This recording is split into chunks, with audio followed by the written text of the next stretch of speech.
Sa isang barangay sa Maynila, nagkakaroon ng forum tungkol sa mga suliraning pinansyal ng mga mahihirap na kababayan. Dito nakakatagpo ang 5 tauhan na may magkakaibang hanap buhay at sitwasyon sa buhay.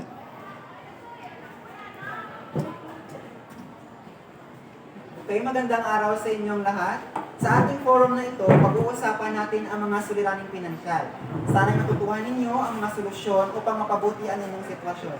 Ngunit bago ang lahat, maaari po ba muna kayong magpakilala isa-isa? Ako po si Lisan sa pang high school student.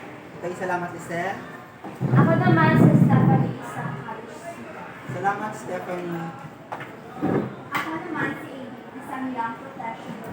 Salamat, Aileen. Ako po si Christy, isang single mom. Salamat, Miss Christy.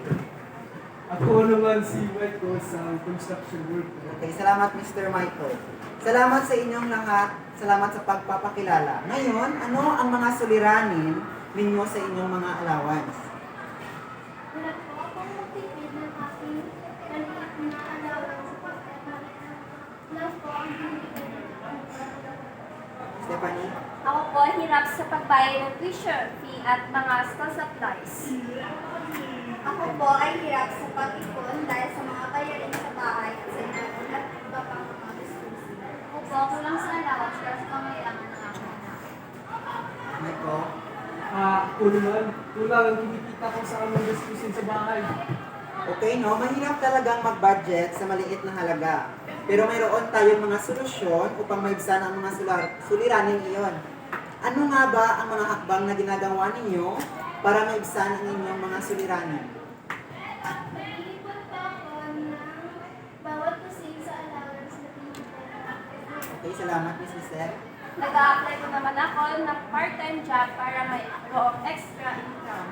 Salamat, Miss Stephanie. Ngayon, Miss Aileen.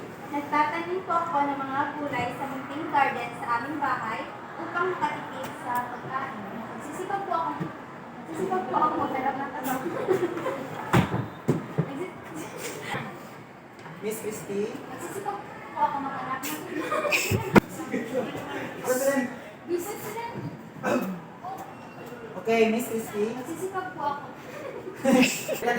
Dali ba play, ma'am? Okay, Miss Christy. Nagsisipag po ako maghanap ng trabaho na hindi tumadlag sa pag-aalaga sa akin. Mr. Michael. Ako naman, naghanap po ako ng sideline upang matungagdag po ako sa aming gastusin.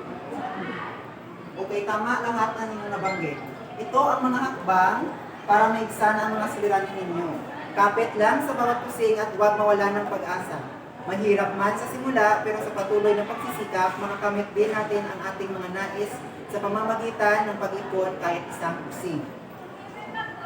Salamat sa inyong kooperasyon. Parents,